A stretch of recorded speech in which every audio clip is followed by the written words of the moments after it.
Hello, beautiful people. It's your girl back once again. Welcome to our weekly dose of God, and of course, a lovely word with God. I'll keep on dancing, keep on singing songs. Salvation is available, glory is available. There's nothing you cannot do, my Jesus. Nobody hide him, nobody hide him. Welcome back to another episode of WDWG, a weekly dose with God.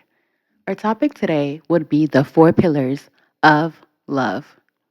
Actually, let me rephrase that. The four pillars of the love of God. Sounds better. So today we'll be talking a little about the four pillars of the love of God. And when we say pillars, first of all, let's go ahead and define what pillars is. A pillar, according to Google, is a tall vertical structure of stone, wood, or metal used to support a building or a manufactured, no, architect.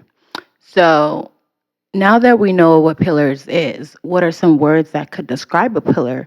I would say support. I would say strong. I would say a pole. I would also say a post. I would say a foundation, but a pillar is not always a foundation. A pillar can be a foundation, however, though. So let's get into the word. So the first word we're reading is from First Samuel chapter 1, verse 2. Well, First Samuel chapter 1, verse 21. We're not reading 12 quite yet. So it says, when her husband Elkanah went up with all his family to offer the annual sacrifice to the Lord and to fulfill his vow. So normally when you read the Bible, you want to read the verse before it so you can have a little clue of what it's talking about. But the reason we're not reading 20 or 22 is because we just want to know that her husband went up with all his family to offer the annual sacrifice. So annual is not monthly, annual is not weekly, it's not daily. It's not something that they're like, oh, what do I have to do every day? It's annual, yearly. So it's a yearly sacrifice. It can be done once, it can be done twice out of the year, but here it didn't say it's done twice or three times. It just said annual. So annual can just be one time sacrifice every single year, which is a small thing. We have 365 days in the year. Offering a sacrifice one time in 1 year is very small. We could all do it by God's grace. So that's just that one. So we're going to go to Psalms chapter 50, verse 5. So we're getting somewhere. It says, gather to me this consecrated people who have made a covenant with me by sacrifice. So gather to me the people who have made, for not the people, the consecrated people that have made a sacrifice to me that has made a covenant with me by sacrifice. So gather to me the consecrated. To be consecrated means to be set apart. And you're not being set apart for yourself. You're being set apart for God. So gather to me those that are set apart for me and have made a covenant. A covenant is something that is binding you to someone. So those who are set apart for God, that have made a covenant binding them to God by sacrifice. So you're binded to God by sacrifice. So the same way we can glue a shoe to another shoe, or the shoe to the sole with glue or whatever they glue it with, you know, the same way you can bind something together with glue is the same way the sacrifice is binding us to God. But you can't bind to God without that consecration. So you have to be consecrated. So gather to me the consecrated people, the people that are set apart. They're consecrated just for me so that they can bind themselves to me by sacrifice. So the glue is the sacrifice. The sacrifice is the glue. The glue binds us to God, but we cannot be binded to God if we do not have the ability to be binded with God. So we have to be consecrated in order for that sacrifice to actually work. So, why do we say all this? So, we say this because a sacrifice is a law in the spirit. It's a law in the spirit. So, for you in the spirit realm, for you to get anywhere, there has to be sacrifice. But not only sacrifice, remember, we're talking about the four pillars. So, what are the four pillars? What are the four pillars? So, the love of God, okay, it stands on four pillars. And this is via research. So the love of God stands on four pillars, and the pillars are sacrifice, passion, commitment, and pleasure. Sacrifice, passion, commitment, and pleasure. So, of course, we're talking more on sacrifice because that is a big part of the pillar. You know, all four of them are big parts of the pillar, but we're touching more on sacrifice because a sacrifice is something that you do, I would say, not like you do it, but it has to be intentional. Nobody can make you have passion for God. You have to make yourself have passion for God. You know, a passion comes from within.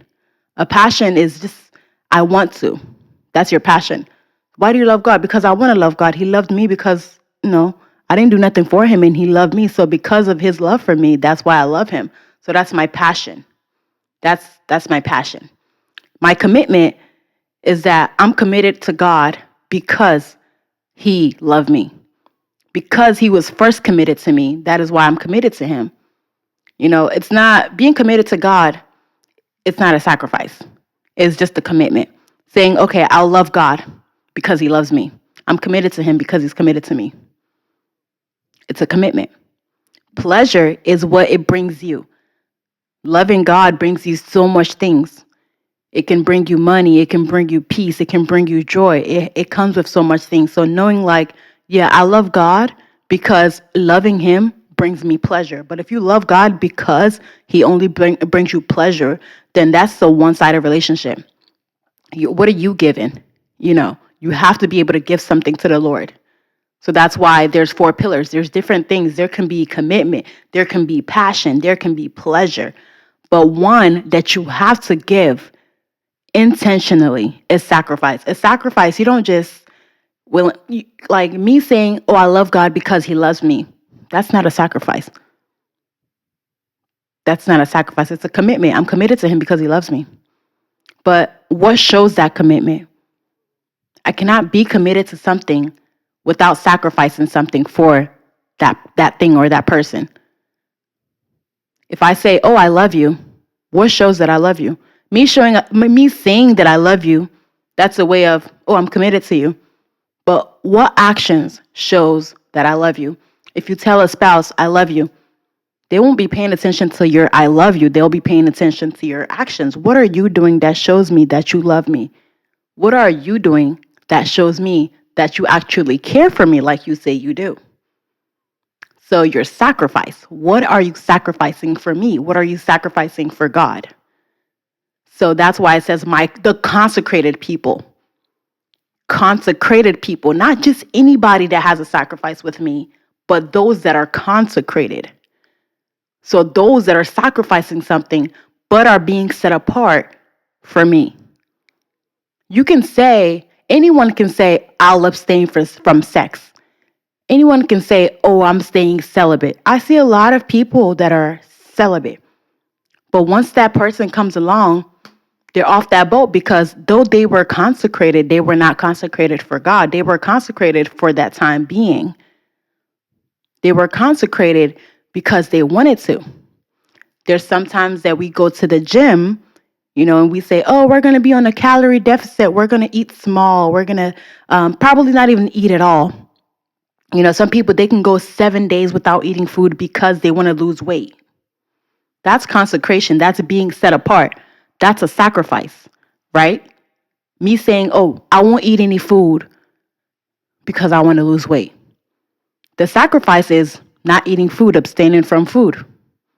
The reason is because I want to lose weight, right? But I can't say, "Oh, I want to lose weight. I'm going to be fasting. I'm on the food fast, but I'm not praying." So when you start praying while you're on a fast, then that makes it consecrated for God. Okay. So there's a difference between being consecrated and being consecrated for God. So that's why it says, gather to me this consecrated people who made a covenant with me by sacrifice. So you can make a covenant. You can make a covenant by sacrifice, by being consecrated. But for it to be for God, it has to be holy. It has to be a holy sacrifice. It has to be a consecrated sacrifice made holy for God. You can abstain from food, but without fasting, like praying, praising, worshiping in that fast, it is not for God. If I say I'm not going to eat for 7 days, cool. After 7 days, probably lose a pound or two. But if I say I'm not going to eat for 7 days, but throughout that 7 days, I'm going to be praying, I'm going to be singing, I'm going to be worshiping, I'm going to be praising God, then after that 7 days, there definitely will be a change because now you are consecrated by sacrifice through a covenant with God. And that is that. So we're going to read Ephesians chapter 3, verse 18. It says, I guess I'll start with 17 because it starts with may have power, but you have to go context clues. I always say context clues. So it says, so that Christ may dwell in your hearts through faith. And I pray that being rooted and established in love may have power together with all the Lord's holy people to grasp how wide and long and high the depth of the love of Christ is. So okay. I don't think we get it because it's a tricky verse. And I wouldn't really say tricky because it's not as tricky. But the thing is, it's saying that, okay, through faith, we can actually figure out how wide, how long, how high, and how deep the love of Christ is. Because if you don't have faith in God, you cannot see the love of God. So we're talking about the four pillars of the love of God, but there has to be faith. Now, out of those four things, faith would be a commitment. So out of passion, commitment, pleasure, and sacrifice, your faith is your commitment. Having faith that if I'm committed to this person, it is for a reason. If I trust in God, it is for a reason because I know He will come through. That's the commitment that I'm making. It's not a sacrifice because I'm not giving nothing out of the ordinary. So when you believe in God, you're not sacrificing anything. You're just committed to knowing God. You're committed to following God. So that's why your faith can show you deeper things. It can show you how deep, how long, how wide the love of God is, how high the love of God is through faith. So with you being able to sacrifice to God, you have to have faith that that sacrifice is actually going to get you somewhere. You have to have that commitment through your faith that this sacrifice will actually amount to something in the future. Okay, so demand to give strength, time, or even proceeds, not for money or for pleasure, but for your heart. For your heart. So you want to be able to give from the heart, not because, oh, God will give me this. Because sometimes myself, myself as well, I'm like, oh, if I do this, God will bless me. Which, yes, He'll bless you, but you want to do it because you want to do it, not just because God will bless you. And that's a word for me. Because you don't want to do things because God will bless you, though He will bless you, because He has promised that once you do something for others, it'll be done to you. You know? So He'll bless you, yeah. But we have to do it out of the kindness of our hearts. Out of the kindness of our hearts. So your sacrifice unto God is an expression of your love for Him. So if you say, I will sacrifice this for God, that is a way to express the love that you have for God. So if you want to know, do I love God? Ask yourself, do you sacrifice things for God? Do you sacrifice your time? Sometimes we tend to not sacrifice our time because we get so busy, but we need to learn to sacrifice our time, myself including. Okay, we need to learn how to sacrifice our times for God because we might have time for other things, but then we kind of push the things of God aside. We need to sacrifice our time for God. For sure, we need to sacrifice our times for God.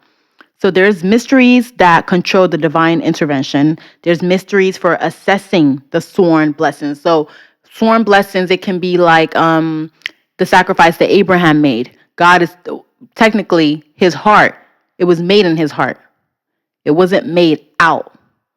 So Abraham, if we read Genesis chapter 22, verse 16 and 17, actually, we're not going to read that, but if you go ahead and touch up on Genesis chapter 22, 16 and 17, God asked Abraham to sacrifice his one and only son that it took him about 100 years to bear. Okay. It took Abraham so long to make that child, Isaac.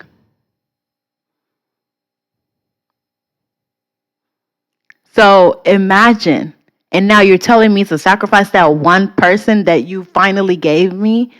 But the thing is, Abraham still was willing. In his heart, his son died.